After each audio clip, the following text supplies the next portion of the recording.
നമസ്കാരം ടെലീസീൻസ്. എൻ്റെ പേര് ആർജെ ജോസഫ് അന്നക്കുട്ടി ജോസ് എന്നാണ്. ഞാനിന്ന് നിങ്ങളുടെ ക്യാമ്പസിലുണ്ട്. നിങ്ങൾക്കറിയാം, കുറച്ച് ദിവസങ്ങളായിട്ട് ഇവിടെ ചെറിയൊരു ക്യാമ്പയിനൊക്കെ നടക്കുന്നുണ്ട്. ഒരു സർപ്രൈസ് ടോക്കൊക്കെ തരാൻ ഞാൻ വന്നതാണ്. സർപ്രൈസ് ഇവിടെ ഞാൻ പൊളിച്ചു. ഇനി എന്താണ് ഞാൻ പറയാൻ പോകുന്നത് അറിയാം. പെട്ടെന്ന് നമ്മുടെ ആർട്സ് ബ്ലോക്കിന് മുന്നോട്ട് വരാം, ഓഫീസിന് മുന്നിലുള്ള സ്ഥലത്ത്. അവിടെ ഞാനുണ്ടാവും. ഒരു 5 മിനിറ്റ് നമുക്ക് ഓരോ കൊച്ചു വർത്താനം പറഞ്ഞിരിക്കാം. സ്റ്റേറ്റ്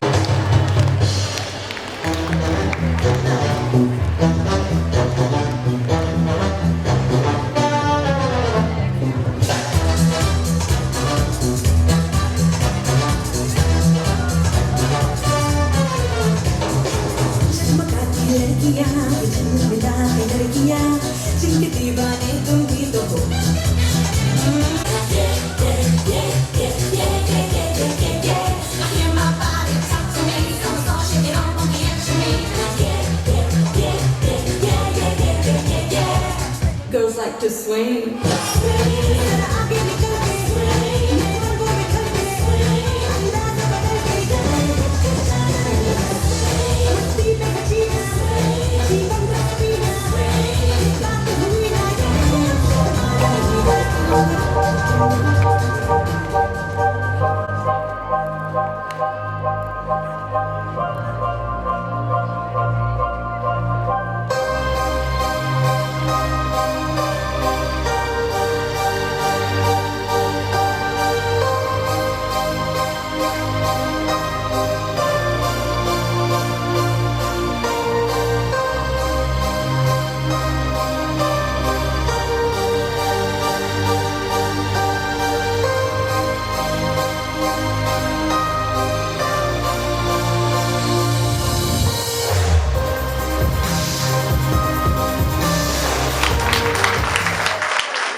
എല്ലാവർക്കും നമസ്കാരം.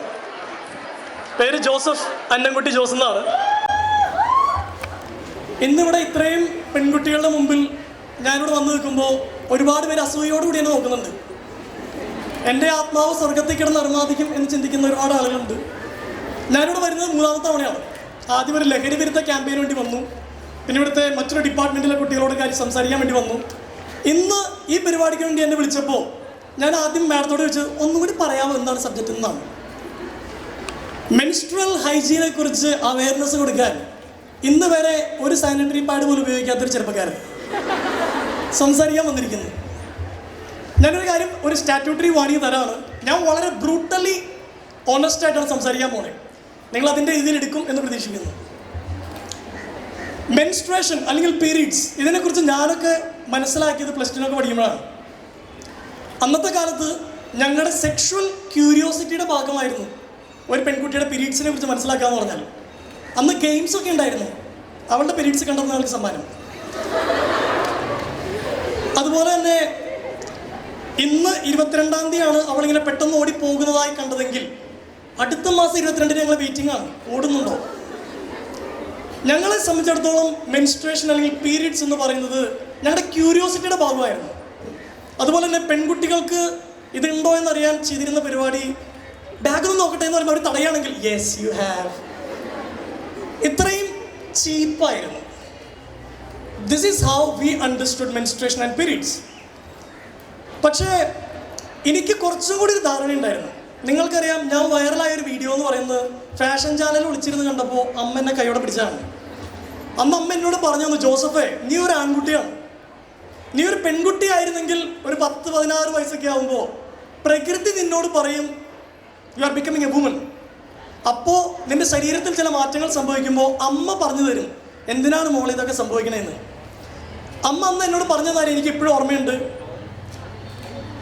ഒരു സ്ത്രീയുടെ ഏറ്റവും എന്താ പറയുക മനോഹരമായൊരു പൊസിഷൻ എന്ന് പറയുന്നത് അമ്മയാവുക എന്നുള്ളതാണ്. And it's A tedious process, it's A painful process. 10 മാസം ശ്രദ്ധിച്ച് ശരീരം ഡിഫറെൻ്റ് ആയിട്ട് നോക്കി കണ്ട് നടക്കണം. അതിനുവേണ്ടി ഒരു പെൺകുട്ടിയെ ഈ പ്രകൃതി ഒരുക്കുന്നതാണ് മെൻസ്ട്രേഷൻ എന്നെനിക്ക് പറഞ്ഞത് എൻ്റെ അമ്മയാണ്. എത്ര ആമ്പിള്ളേർക്ക് ഇതിനെക്കുറിച്ച് അറിയാം? വളരെ വിരളമായിരിക്കാം. മറ്റൊരു കാര്യം പറയുകയാണെങ്കിൽ പെൺകുട്ടികളുടെ പൊക്കിൾ കൊടി കാണുമ്പോൾ, ഡാൻസിലും സിനിമയിലും പെൺകുട്ടികളുടെ വയറ് കാണുമ്പോൾ അതൊരു ഇറോട്ടിക് സിമ്പിളായിട്ടാണ് മൂവീസും കൂട്ടുകാരും മാഗസീൻസൊക്കെ ഞങ്ങളോട് പറയുന്നത്. ഒരമ്മയും മകനും ഒരമ്മയും മകളും തമ്മിലുള്ള കണക്ഷൻ്റെ സോവനീറാണ് ഈ പൊക്കിൾ കൊടി എന്ന് ആരും എന്തുകൊണ്ട് ഞങ്ങൾക്ക് പറഞ്ഞു തന്നില്ല. ഇന്നത്തെ കാലത്തിൽ ഒരു സ്ത്രീ ശരീരത്തെക്കുറിച്ച് ഞങ്ങൾ ആൺപിള്ളേർ മനസ്സിലാക്കുന്നത് സിനിമകളിലൂടെയും പോൺ മൂവീസിലൂടെയും കൂട്ടുകാർ പറയുന്ന വളച്ചൊടിച്ച മസാല കഥകളിലൂടെയാണ്. ഒരു പെൺ ശരീരത്തെക്കുറിച്ച് ഒരാണിന് പറഞ്ഞു കൊടുക്കാൻ പറ്റുന്ന ഏറ്റവും യോഗ്യതയുള്ള ഒരാൾ ഒരു പെണ്ണാണ്. ടെല്ലസ്. ഞാൻ ഇപ്പോഴും പറയുന്നു, ഞാൻ എൻ്റെ ഗേൾ ഫ്രണ്ടാണ് എന്നോട് ആദ്യമായിട്ട് ഈ മെൻസ്ട്രേഷൻ സംഭവം ഒരു ടോക്കിൽ ഇൻവോൾവ് ആയപ്പോൾ ഒരു ദിവസം അവൾ പറഞ്ഞു, നീ അധികം നിന്ന് ഇറിറ്റേറ്റ് ചെയ്യരുത്, I M having my periods, എനിക്ക് ഇച്ചിരി പെയിൻഫുൾ ആണ്. അപ്പം ഞാൻ ചിന്തിച്ചത് എന്തിനെന്താണ് ഇവിടെ ഇങ്ങനെയൊക്കെ പറയുന്നത്, ഇത്ര ഓപ്പണായിട്ട്, ഇതൊക്കെ ഇത്രയേ ഉള്ളൂ എന്ന് എനിക്ക് മനസ്സിലായി. അതുപോലെ തന്നെ ഞാൻ ഇവരോട് പറയായിരുന്നു, ആളുടെ പേര് പറയുന്നില്ല, ഒരു സെലിബ്രിറ്റി ലേഡിയെ ഞാൻ ഇൻ്റർവ്യൂ ചെയ്യായിരുന്നു. അപ്പോൾ എന്നോട് പറഞ്ഞു, Joseph I M having my periods now, so at times I might be frustrated, ഇങ്ങനെയൊക്കെ പറഞ്ഞതിനോട് വളരെ ഓപ്പണാണ്. എന്തെങ്കിലും മറച്ചു പിടിച്ചാൽ മാത്രമാണ് അതിൻ്റെ പുറകിൽ ഒരു കള്ളത്തരം എന്ന് തോന്നുള്ളൂ. ഇന്ന് നിങ്ങൾ ഇങ്ങനെ ഒരു ക്യാമ്പയിൻ തുടങ്ങുമ്പോൾ I highly appreciate all the women behind this. കാരണം ഈ ഒരു കാര്യത്തെക്കുറിച്ച് ധൈര്യപൂർവ്വം പറയാൻ പറ്റില്ല, ഒളിച്ചിരുന്നൊന്നും ചെയ്യേണ്ട കാര്യമല്ല. ഇനി ഒരു എക്സാമ്പിൾ പറയാം. ഇന്ന് രാവിലെ ഞാനും അമ്മയും അപ്പനും തമ്മിൽ വട്ടം കൂടി ചർച്ച ചെയ്യുന്നു. കാരണം ഈ കാര്യത്തെക്കുറിച്ച് സംസാരിക്കുമ്പോൾ എനിക്ക് നല്ലൊരു റിസോഴ്സ് പേഴ്സൺ വേണം. അമ്മ പറഞ്ഞൊരു കഥയുണ്ട്. അമ്മയ്ക്കൊരു വെല്ലുമ്മ ഉണ്ടായിരുന്നു. ഈ വെല്ലുമ്മയുടെ കുട്ടിക്കാലത്ത് 12 വയസ്സുള്ളപ്പോൾ രക്തം വരാൻ തുടങ്ങി. ഈ കൊച്ചിന് പേടി, എന്താ ചെയ്യേണ്ടതെന്ന് പറഞ്ഞോട് അവളോ ഓടി, വെല്ലുമ്മ കുട്ടിക്കാലത്ത് ഓടി ഒരു പുഴയിൽ പോയി കിടന്ന് കുറച്ചു നേരം. എല്ലാം കഴിഞ്ഞ് വീണ്ടും പുറത്തേക്ക് വരും, വീണ്ടും ഇത് വരുന്നവർ വീണ്ടും പുഴയിൽ പോകും. ഈ കസിൻസിനും അമ്മാവനൊക്കെ സംശയം, ഇതെന്താണ് ഈ പെൺകുട്ടി പുഴയിൽ പോയി കിടക്കുന്നത്, സാറിൻ്റെ പോത്തും കാളൊക്കെയാണ് പുഴയിൽ പോയി കിടക്കുന്നത്, ഇത് മനസ്സിലാവുന്നില്ല.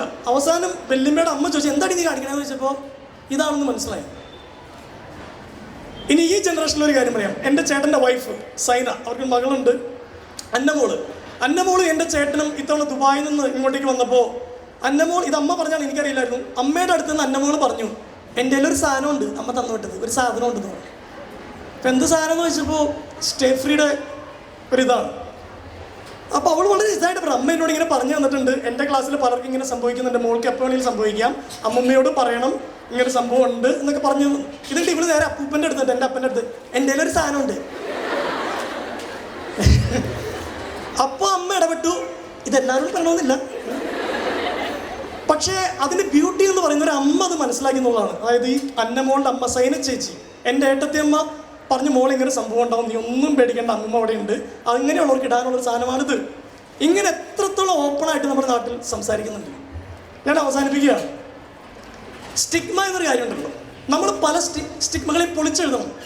ഇന്നത്തെ കാലത്ത് സ്ത്രീകൾക്കെതിരെയുള്ള അതിക്രമണങ്ങൾ കൂടുന്നുണ്ടെങ്കിൽ, സ്ത്രീകളോടുള്ള തെറ്റായ പെരുമാറ്റം ഞങ്ങൾ ആൺപിള്ളേരുടെ ഭാഗത്ത് വരുന്നുണ്ടെങ്കിൽ ഞങ്ങൾ കറക്റ്റ് ചെയ്യാൻ തയ്യാറാണ്. At the same time we need an initiative from you. ഇത്തരത്തിലുള്ള സ്റ്റിഗ്മകൾ നിങ്ങൾ പൊളിച്ചെഴുതണം. ഇന്ന് ഇങ്ങനൊരു സ്റ്റെയിൻ ദ റെഡ് എന്ന ക്യാമ്പയിൻ തുടങ്ങുമ്പോൾ it's a very challenging thing. നിങ്ങളിന്ന് ഈ പറയുന്ന കാര്യം നിങ്ങൾ കുറേ പേരിലേക്ക് എത്തും. നിങ്ങളുടെ ബോയ് ഫ്രണ്ട്സ് ഉണ്ടെങ്കിൽ, നിങ്ങളെ വെച്ച് കളിയാക്കുന്ന കൂട്ടുകാരുണ്ടെങ്കിൽ, tell them even your mother had gone through the same process. നിങ്ങളുടെ അമ്മയും ഇതുപോലെ കടന്നുപോയി ഇത്ര ചിരിക്കാനെന്തുള്ളതെന്ന് കാഷ്വലായിട്ട് ഒളിച്ചും പാത്തും ചെയ്യേണ്ട ഒരു കാര്യമല്ല ഇത്. Have the courage. ഈ ലോകത്തിലെ ഏറ്റവും ശക്തമായ പവർഫുള്ളായ സാധനം എന്താ പറയുക, എന്തിനും കാര്യത്തെ ചലഞ്ച് ചെയ്യാൻ ചങ്കൂറ്റം കാണിക്കുന്ന ഒരാളുടെ ഹൃദയമാണ്. ആ ഹൃദയം നിങ്ങൾക്ക് എല്ലാവർക്കും ഉണ്ടാവട്ടെ ഞാൻ ആശംസിക്കുകയാണ്. And I'm wishing all the very best to this campaign. Thank you girls, love you lots. Together, let's stay the stigma.